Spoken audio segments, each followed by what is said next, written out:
Какво представлява отнемането на националната ни валута? Живеете повечето от нас в някакви жилищно-строителни кооперации. Представете си, че в тази организационна форма имате управителен съвет, имате управител. Вие предоставите възможност и пълни права на управителя, асоциираме с Европейския съюз, да печата парите, да ви казва колко от тях ще ви дава, да ви казва за какво да ги разходвате.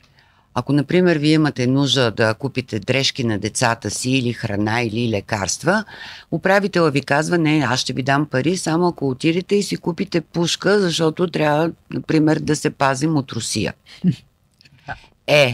Като семейство, вие ще лишите ли децата, съпруга си от това? И като български гражданин тогава, защото България е наша родина, наша майка, но ние сме едно семейство, ние говорим един език, имаме една вяра, имаме едни корени, една история. Ще позволим ли на онзи управител в Европейския съюз да ни дава парите и да ни казва за какво да ги разходваме?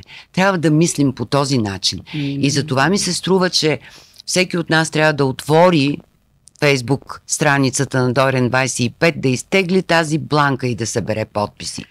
А по отношение на вярата искам да кажа, че запазването на вярата ни е също толкова важно, колкото и съхраняването на нашата национална валута, която не е символ, а елемент на българската държавност и съществуването на държавата въобще. Православието винаги е било враг.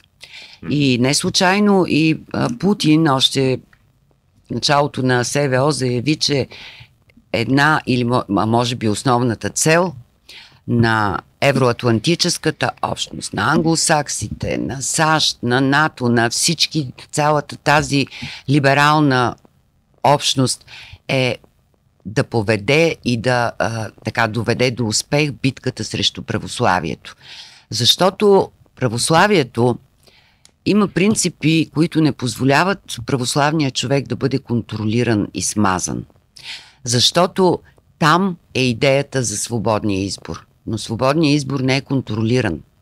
Там няма индулгенции. Свободният избор е в граници и тези граници е християнския морал. Онези правила, с които ти си закърмен още веднага почти след своето раждане. В православието има равенство. В структурата на самата православна църква има равенство.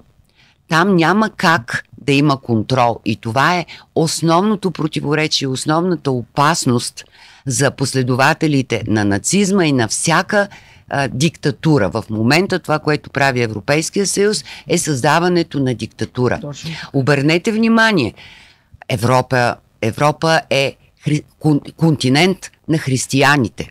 Какво се случи? Активират се и се подкрепят по линия на държавите всички идеи на екуменизма. Подкрепят се държавите, в които църквата не е отделена от държавата. Веднага давам за пример Украйна. Какво се случи там?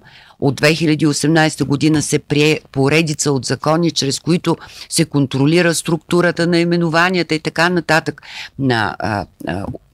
забележете и православната църква в Украйна, и то се налагат санкции, заличаване чрез съд и така нататък. Тоест опасността за тази диктатура е там, където държавата е отделена от църквата, както е в България. Опасността е и цялата православна вяра.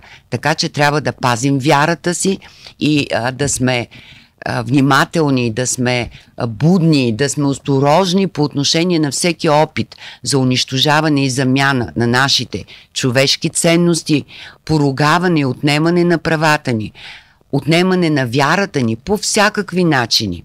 Тези, които посочих, чрез замяна на ценностите и не на последно място отнемане на елементите, на базата, на основата на съответно нашата държавност.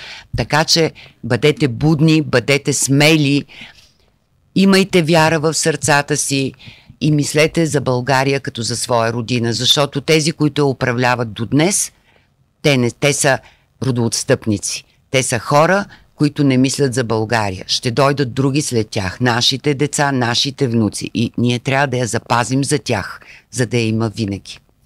ще бъде.